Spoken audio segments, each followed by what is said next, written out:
I was, studying physics and being supervised by this guy, and then the next week I come to the supervision, he got the Nobel Prize, right? Wow. Welcome to Frank Stajano Explains. I'm a computer science professor at Cambridge and a fellow of Trinity College, and if you, like Natalie, are wondering what makes this place special, then this is the video for you. If you have missed the previous installments of this reverse interview, check out the other two videos in the cards above. Otherwise, let's get into it. Another slightly different topic I was wondering about is what do you think people, or what do people at Trinity do for leisure? And, what are some of the most fun things to do on campus, would you say? Okay, it's interesting that in Cambridge there's lots of scope for students to organize themselves to do what they like. And so there are literally hundreds, several hundred societies of students created by students. It's not like the university invents a society and then they let students run it. No, students create a society about something they care about, from Chinese culture to ultimate frisbee, anything in between, right? And then they meet like-minded people. Some of the people that I supervised a few years ago contacted me recently and said, remember that when you had the supervision, you always wrote in fountain pen. We want to do the handwriting society because this looks like a dying skill, and we actually like the craft of writing in longhand. Would you like to be the senior treasurer of the society? Because the society, if it manages any funds, the university wants to have some kind of responsible person to look that they are using the funds properly. So they asked me if I could be the senior treasurer of their. I forgot what it's called, something like the handwriting society. Yeah, sure, fine. Yeah, I'm happy that you guys are interested in that. And you can start a society about anything, so long as there's enough other people who are interested in it and you're willing to put in the time. And there's many of them devoted to sports, of course, but any kind of other endeavors, culture and whatever. Yeah, and so people do self-organize, and some people get extremely keen on that stuff to the point that you have to say, well, you're actually here for a degree, right? Oh my goodness. Getting seriously involved in one society is a very good way, first of all, to have a break from the intense academic pursuit, because the brainy stuff is actually very intense. This is a school for talented people. Yes. So it was easy until now because you're always the best, and that's this for everyone who comes here was usually the best of their school. Yes. But now everybody else of your classmates was also the best of their school, right? So oh my goodness. It's going to be slightly different. And don't panic and don't feel imposter syndrome. If we thought that you deserved an admission letter, we think that you would thrive in this environment. But it's going to be tough, even for you. So of course, having something else to do, which is not cramming more and more academic stuff, is good. And having something that is, for example, physical instead of mental is good. And having a commitment to doing that well, 2 or 3 times a week, is great. Some people are very much into one of the most traditional things, which is rowing on the River Cam. Oh. If we go to lunch with Sean, you can ask him because he was a rower. Oh my goodness. And there's this famous race against Oxford called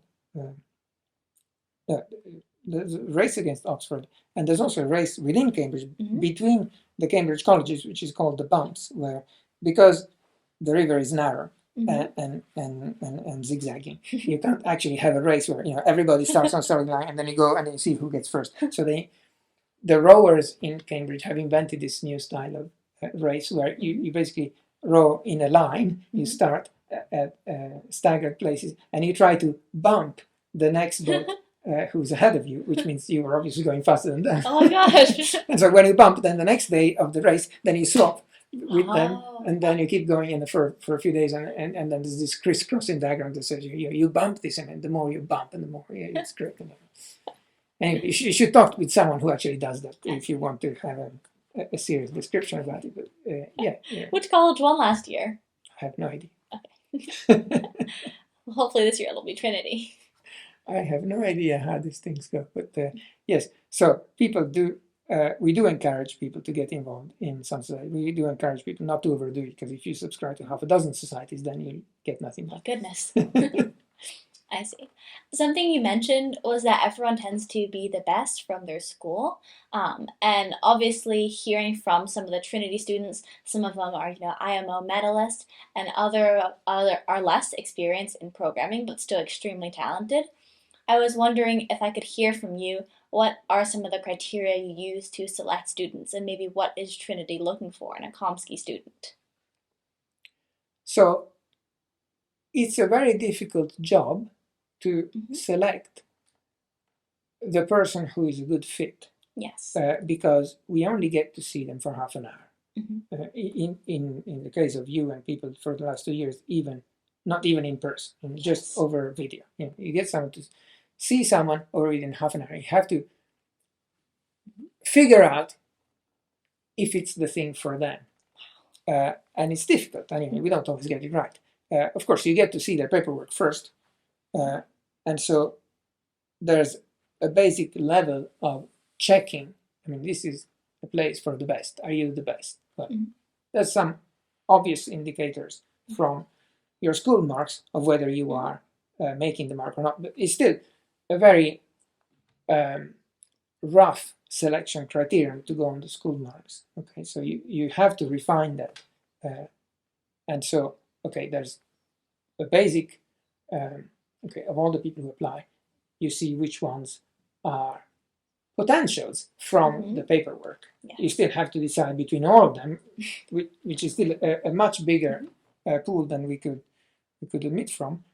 And we don't need people to already know everything, because they're going through a 3-year course. They're going to learn things here anyway. So what we need to see is that it's people who have the right aptitude towards computer science. People who, if they were exposed to this 3-year course, they would do well with it. They would be able to learn that material quickly. They have what it takes to make progress with this. They would be a fertile ground if you put the seeds. I mean, we're willing to put the seeds, but the seeds by themselves don't produce the plant unless the ground is fertile enough that it makes it grow, right? So of course, things like international Olympiad medalist and so on is another indicator of greatness, which is perhaps easier to spot than just good grades in school, because to some extent, everybody has good grades. Yes. And how do you distinguish between all the people who have good grades? And so if you've done something exceptional, such as getting a medal in one of these, or getting several medals several consecutive years, that tells us something. You may have done a bunch of other things. I mean, the medals are easy to talk about because it's something everybody knows, but it's not like, if you don't have a medal, then you're never going to be taken. No, it's not a necessary thing. It's something that just makes you stand up and say, okay, at least we want to interview the person. And you might have a medal, you might not get an offer because he looks at the interview that you were prepared like a robotic athlete in solving the problems that come at the Olympiad, but you can't actually reason outside that narrow thing, and so that's not the person for us, right? So to get these medals, you have to prepare very intensely for a certain type of problems. But we don't value the skill of being able to solve the problems that come up at the Olympiad. We value the skill of having a flexible mind that can deal with various problems and so on. So in the interview that we have, in that little half hour, we try to say, okay, show us something you're good at. And then let's throw something at you that you haven't done, that you haven't seen before, and let's see how you think about it. I mean, where do you start? How do you approach the problem? And if you get stuck, if we give you a hint, can you take the hint? Can you do something with the hint? Can you think of something you haven't solved before? And so on. And we just want to see how your brain works, not what you already know. Yes. Because what you know, we can always refill later, right? But how your brain works, that's like the engine or the processor. That's the thing that It's matters. most important. This difficult task that we have when we do the admissions is to select the ones who have the aptitude for then, if they're exposed to all the material that we have on offer, do something useful with it. And it's very competitive to get in. And many people just want desperately to get in and don't really think what they would do if they got in. And it's not a place for everyone. It's some people find themselves out of place once they have got an offer. I mean, sometimes we do make a mistake. Sometimes we don't realize how people would fit, and some people feel it very strongly that, oh, I only just got in, but everybody's so much more clever than me. And usually it's not true, but some people get so overwhelmed by this feeling of imposter syndrome that it stops them from developing to their full potential. I see. And I mean, you came across as very confident, so I trust this would not be an issue for you. But many people who are actually intellectually capable don't believe in themselves enough. And this is not to say that those people are not fit for here, but this is to say, well, you should think about whether that's what you want to do with those next 3 years, because you could have 3 years of you feeling miserable about yourself. Whether it's for good reason or not is another matter.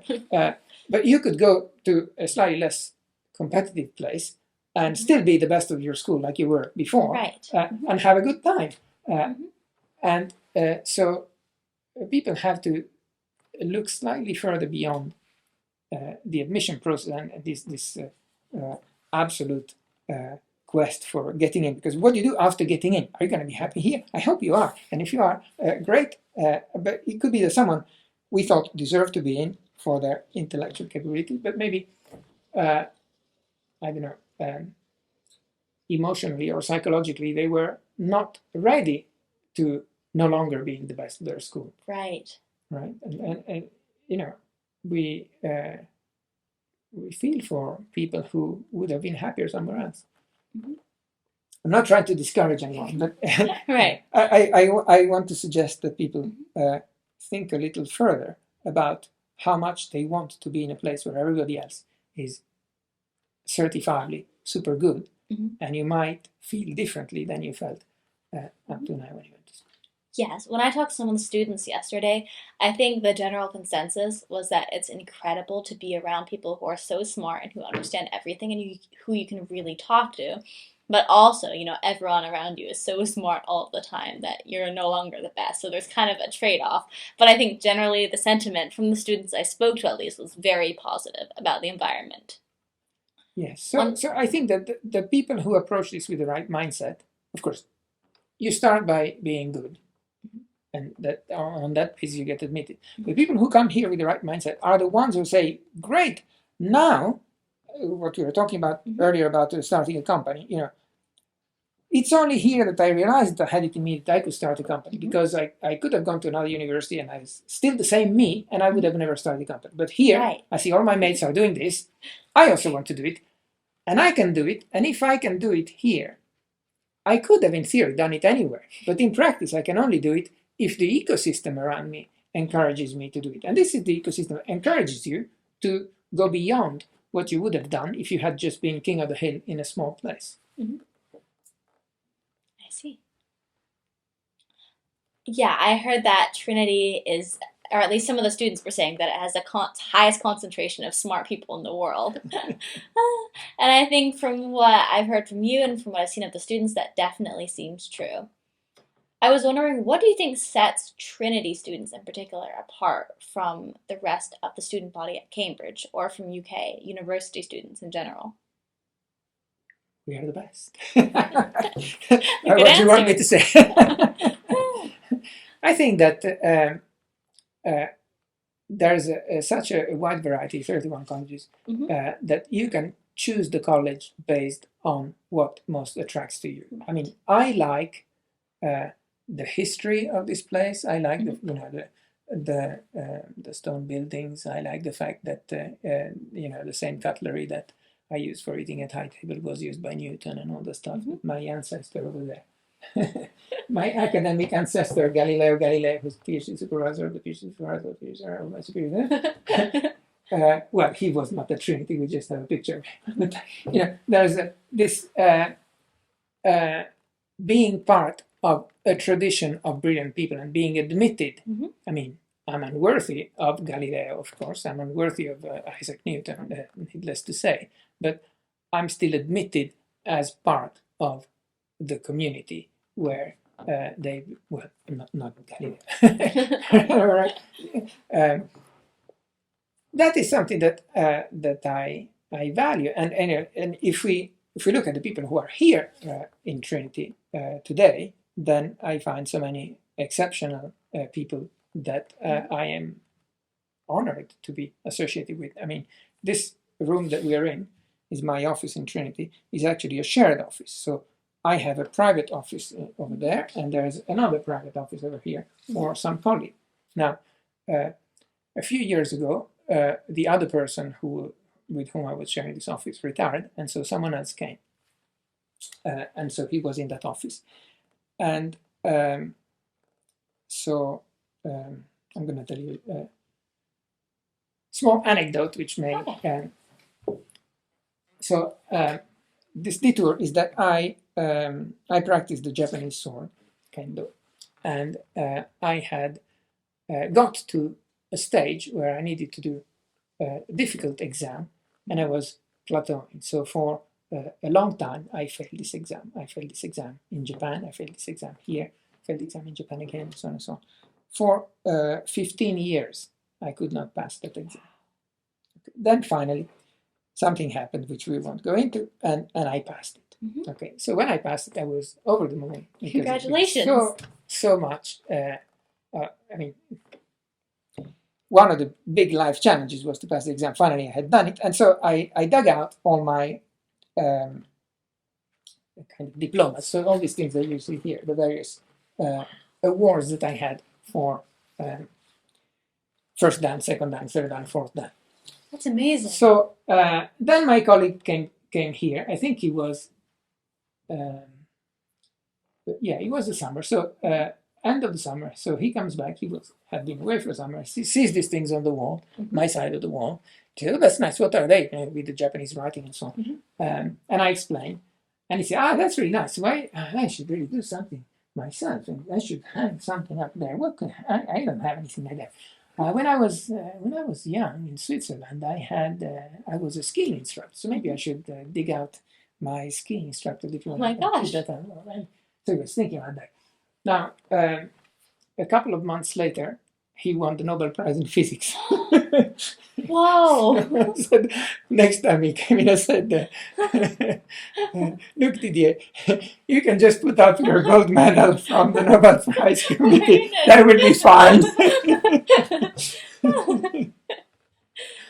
So he's now moved to his own office. So he's no longer here, but so all of a sudden, my roommate got Nobel Prize. Oh my goodness!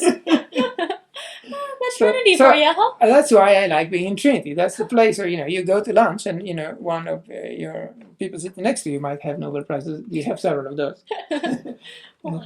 So I never expected that my office mate that I would be sharing an office with someone who, after a while, would get Nobel Prize. It's completely out of my expectations, but one of the perks of being at Trinity. So, if you're an undergraduate student, you could have the same experience. I was studying physics and being supervised by this guy, and then the next week I come to the supervision. He got the Nobel Prize, right? Wow. Supervisions happen on this table, right? You might be the next one to get a Nobel Prize. You never know. Well, there isn't one in computer science. Well, the equivalent. But on this table that we are in front of, that's where he was doing supervisions in physics, and we have to agree. Okay, today is me doing the supervisions. Today is you, because it's a shared office, right? And then I would see the physics students doing the supervisions with him. Wow. Some of them will have had that experience we're talking about. The next week. That guy that was giving us trouble last week with that difficult physics problem, he got the fucking Nobel Prize. That is crazy. Yeah. And any one of the students could also go on to Nobel Prize. Absolutely, yeah. Well, every one of these people was a student at some point. I mean, I wasn't an undergraduate student here. He wasn't an undergraduate student here. At least I did a PhD here. Mhm. But the the time that you're here as a student and make friends, because wherever you go to university, you make friends. I mean, you won't like everybody in your course, but there will be some people that become your friends for life. Then, if you do it here, then some of them might be Nobel Prizes, some of them may be Wow. prime ministers. Incredible.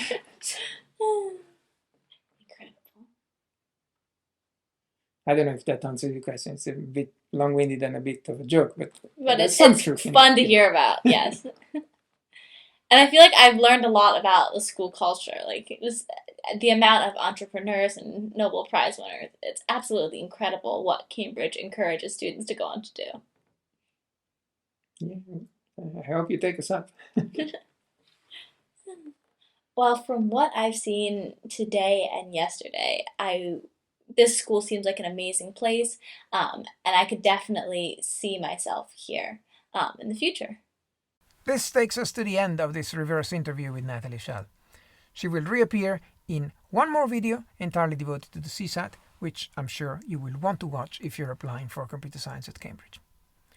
If you're a woman, black, or from a state school, don't believe the myth that Cambridge is not for you. It's totally not true. We only care about taking the most talented people, whatever their background, race, or gender, and I've interviewed plenty of people like you who've made it to Cambridge so that you can hear it in their own voice. Check out this playlist here. Thank you very much for watching. Thank you for liking and subscribing, which helps a lot with showing these videos to other people, and I'll see you in the next video.